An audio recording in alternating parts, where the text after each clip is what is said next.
হয়, আমি আজি ওলাই আহিছোঁ মানিকপুৰবাসী, কাৰণ আমাক মহকুমাটো লাগে। কাৰণ আমাৰ মানিকপুৰৰ পৰা আমাৰ যিখিনি সা সুবিধা আছে, আমি এই সা সুবিধাখিনি এৰি দিব নিবিচাৰোঁ। আমাৰ গাঁৱৰ ওচৰতে, আমাক গাঁৱতে লাগে। আৰু আজি আমি ৰ'দতো সৰু ল'ৰা ছোৱালী লৈ আমি ঘৰৰ পৰা ওলাই আহিছোঁ। ঘৰৰ কাম বন বাদ দি হ'লেও আমি আহিছোঁ। অহা কাৰণটো এটাই যে আমাক লাগে, মানিকপুৰৰ বাসীৰ কাৰণে আমি ওলাই আহিছোঁ। আমাক মহকুমা লাগে, আমাক সকলোবোৰ মানিকপুৰতে লাগে সা সুবিধা। এইবাৰ গীত কবিতাৰে অভিনৱ প্ৰতিবাদ। মানিকপুৰৰ ৰাইজ ওলাই আহিল আৰু ৰূপায়ণ কৰিলে অৱস্থান ধৰ্মঘট কাৰ্যসূচী।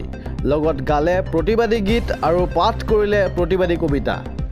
বঙাইগাঁও জিলাৰ এখন ঐতিহ্যমণ্ডিত ঠাই হ'ল মানিকপুৰ, য'ত অসমৰ পঞ্চমজন মহাপুৰুষ বুলি স্বীকৃত শ্ৰী শ্ৰী মৎস্যস্বামী কৃষ্ণানন্দ ব্ৰহ্মচাৰীয়ে গোবিন্দ ভৱন গীতাসত্ৰ পৰ্যন্ত স্থাপন কৰি গৈছে। ইতিমধ্যে মানিকপুৰে মহকুমাৰ স্বীকৃতিও লাভ কৰিছিল।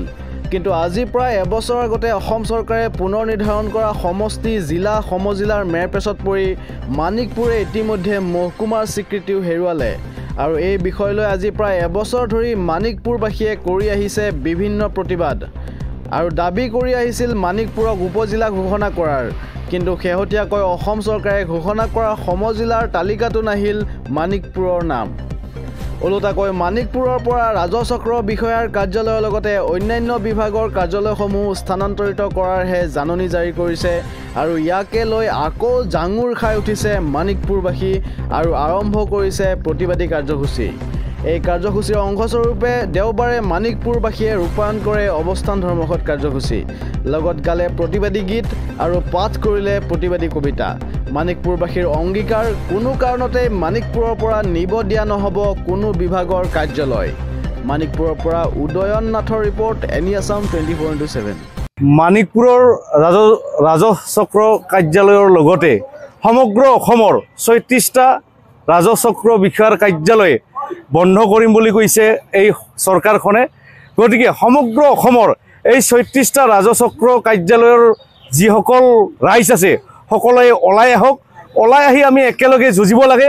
কাৰণ 36টা ৰাজচক্ৰ কাৰ্যালয় মানে 36টা বিধায়কৰ সমষ্টি, আৰু 36টা বিধায়কৰ সমষ্টিৰ মানুহে যদি ওলাই আহে, অসম চৰকাৰে এই যিটো নটিফিকেশ্যন দিছে, গেজেটেড নটিফিকেশ্যন, আপোনাৰ কেবিনেট সিদ্ধান্তই বাতিল কৰিবলৈ বাধ্য হ'ব। আমাৰ মানিকপুৰবাসীৰ বাবে এটা বৰ দুঃসংবাদ যে আমাৰ ইয়াৰ পৰা অৱশেষত আমাৰ যিটো চক্ৰ বিষয়াৰ কাৰ্যালয় এইটো যাবলৈ ওলাইছে। ইতিপূৰ্বে আমাৰ DC অফিচ গৈছে,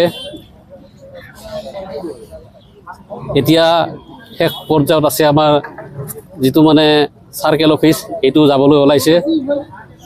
ইয়াৰ পূৰ্বতে আমাৰ পূৰ্বৰ যিসকল নেতা আছিল তেখেতসকলৰ আমলত আমাৰ ব্ৰহ্মচাৰীদেৱ, স্বৰ্গীয় গলপাটগিৰিদেৱ তেখেতসকলৰ আমলত আমাৰ মানিকপুৰৰ যিখিনি উন্নয়নৰ মুখ আমি দেখিবলৈ পাইছিলোঁ, সেই সকলোখিনি এতিয়া যাবলৈ ওলাইছে। গতিকে আমাৰ ৰাইজৰ কাৰণেই এইটো অতি মানে দুৰ্ভাগ্যৰ কথা। আমাৰ মাজৰ পৰা সকলোবিলাক কাঢ়ি লৈ যাব লাগিছে। এয়া আমাৰ মানিকপুৰবাসীৰ কাৰণে অত্যন্ত দুখৰ কথা। গতিকে ৰাইজক এই আন্দোলনৰ যোগেদি আমি কেনেকৈ আমাৰ এইটো আমাৰ কাৰ্য, আমাৰ চাৰ্কেল অফিচ এইটো আমি যাতে জীয়াই ৰাখিব পাৰোঁ, তাৰ কাৰণে যি আন্দোলন চলিছে, এই আন্দোলনকাৰীসকলক আমাৰ সমগ্ৰ ৰাইজে সহায় কৰিব লাগে, আগবাঢ়িব লাগে। এইখিনিয়ে মোৰ ক'বলগীয়া। ধন্যবাদ। মানিকপুৰ ৰাইজে সমষ্টি নিৰ্ধাৰণৰ পিছত আমি আমাৰ মানিকপুৰত উপজিলাৰ সম্পৰ্কে আমি আন্দোলন কৰি আহিছোঁ, গণতান্ত্ৰিক আন্দোলন। আৰু বহুদিন আন্দোলন কৰাৰ পিছত আমাক অসম চৰকাৰে সমজিলা নিদিলে। এনেকৈ আমি জানিব পাৰিছোঁ যে কেবিনেট পৰ্যায়ত ইতিমধ্যে কেইবাখন ৰাজচক্ৰ বিলুপ্তি ঘটিব, তাৰে ভিতৰত মানিকপুৰ অন্তৰ্ভুক্ত হৈ আছে। গতিকে আমি এই ৰাজচক্ৰ তথা মহকুমা পৰ্যায়ৰ যিকেইটা অফিচ মানিকপুৰত ইতিমধ্যে কাম কাজ চলি আছে, এই আটাইবোৰ অফিচ বা কাছাৰী আমি যাবলৈ কোনোপধ্যে দিব নোৱাৰোঁ।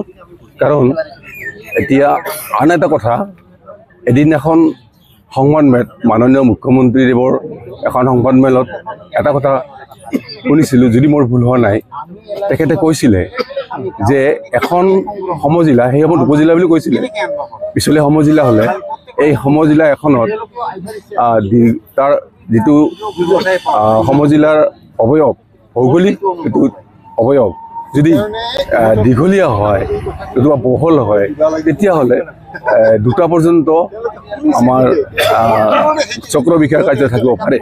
গতিকে মানিকপুৰ যিহেতু অভয়াপুৰ বহুত দূৰ, প্ৰায় 60, 70, 80 কিলোমিটাৰৰ দূৰত্ব, ইমান দূৰৰ পৰা আমাৰ সাধাৰণ মানুহে আমাৰ মাটি বাৰীৰ ক্ষেত্ৰত অফিচ কাছাৰীৰ কাগজ পত্ৰ ইত্যাদি অন্যান্য কাম কৰাৰ কাৰণে যোৱাটো সম্ভৱ নহয়। এনেকৈ এই অঞ্চল আমাৰ পিছপৰা, ইয়াত আমাৰ কেইবাখনো কলেজ ল'ৰা ছোৱালী ইত্যাদি পঢ়ি আছে বা আমাৰ স্কুলত পঢ়ি আছে। এই ল'ৰা ছোৱালীৰ কাৰণেও আমাৰ ৰাজহ চক্ৰ বিষয়াৰ কেতিয়াবা চাইন নতুবা ইনকাম চাৰ্টিফিকেট বা অন্যান্য তেনেকুৱা বিভিন্ন কামত আমাৰ ছাত্ৰ ছাত্ৰীৰ প্ৰয়োজন হয়। এই ল'ৰা ছোৱালীবিলাক, দুখীয়া ল'ৰা ছোৱালীবিলাকে ইমান দূৰত বাদ কৰি কেনেকৈ তেখেতৰ চহী বা তেনেধৰণৰ কামবিলাক কৰিব পাৰিব? গতিকে সম্ভৱ নহয়। আমি কেতিয়াও মানিকপুৰৰ পৰা যিকোনো বিনিময়ত আমি ৰাজহ চক্ৰ যাবলৈ নিদিওঁ, নতুবা মহকুমা পৰ্যায়ৰ যিকেইটা ইতিমধ্যে অফিচ মানিকপুৰত সুন্দৰভাৱে পৰিচালনা হৈ আছে, আমি কেতিয়াও যাবলৈ দিব নোৱাৰোঁ।